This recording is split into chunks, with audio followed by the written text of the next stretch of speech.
We continue our journey through the comfort book, drifting further into its currents. If part 1 was a quiet breath, a gentle pause, then this part is movement, like water, ever shifting, ever adapting. Tonight, let's step deeper into these reflections, letting the words settle like ripples across the surface of the mind. Number 1. Flow like water. Bruce Lee once said, "Be water, my friend." Water doesn't resist. It bends, it shifts, it carves through stone not by force, but by persistence. Haig invites us to see ourselves in the river, to let go of rigid expectations, to surrender to the current rather than fight against it. And Siddhartha, Hermann Hesse's protagonist, learns that time is an illusion, that the river is always moving, yet always whole. Life is like that too, a collection of moments, each one flowing into the next.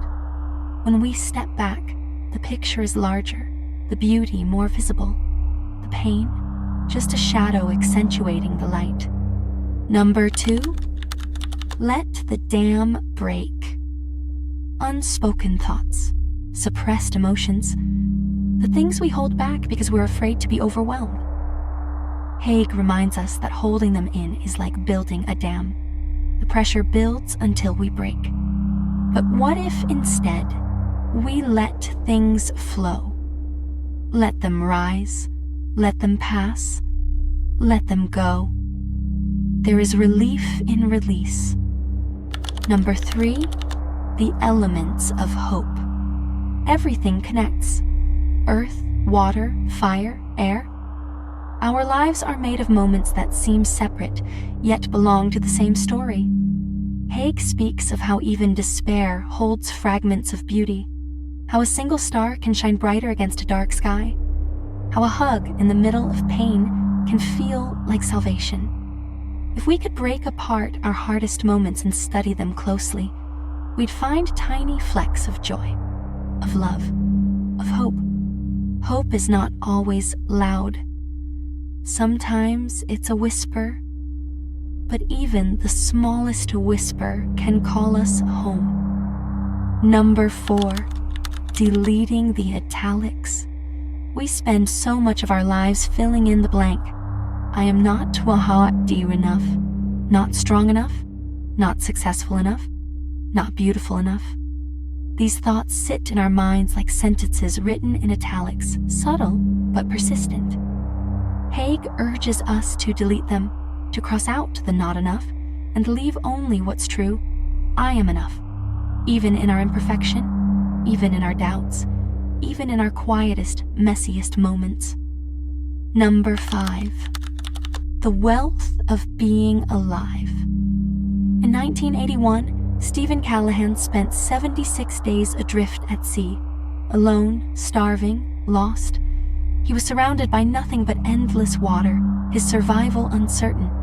And yet, he describes moments of breathtaking beauty, the night sky stretching out like infinity, the phosphorescence of glowing sea creatures beneath him, a view of heaven from a seat in hell. When he was rescued, he no longer saw life as something to regret, but as a treasure. The greatest wealth, he realized, is not money or fame.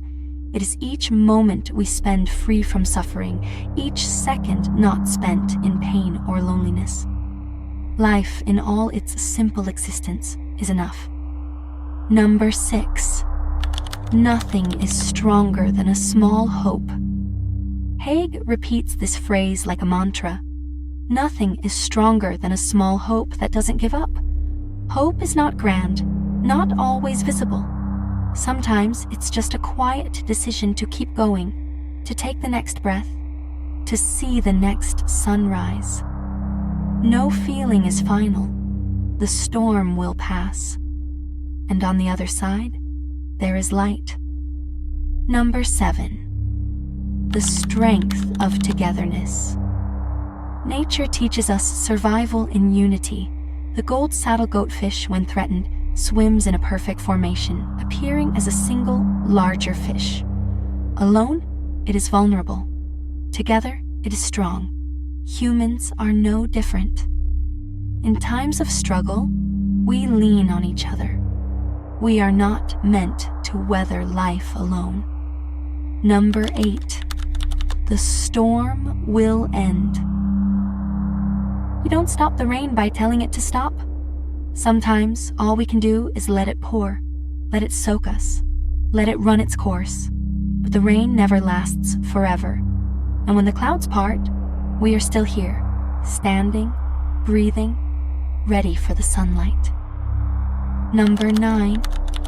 The fear of the unseen. In Jaws, we don't see the shark for most of the film.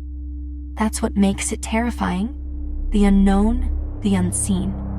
Death, too, lingers at the edges of our thoughts, a shadow we don't like to look at directly. But when we bring it into the light, when we name our fears, they lose some of their power. Death is not an end. It is what makes life precious. It is the silence that gives the song its meaning. Number 10. You are enough. We are not valuable because of what we achieve.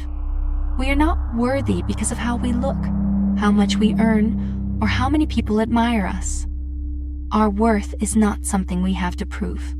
We are enough, simply because we are here, a human being.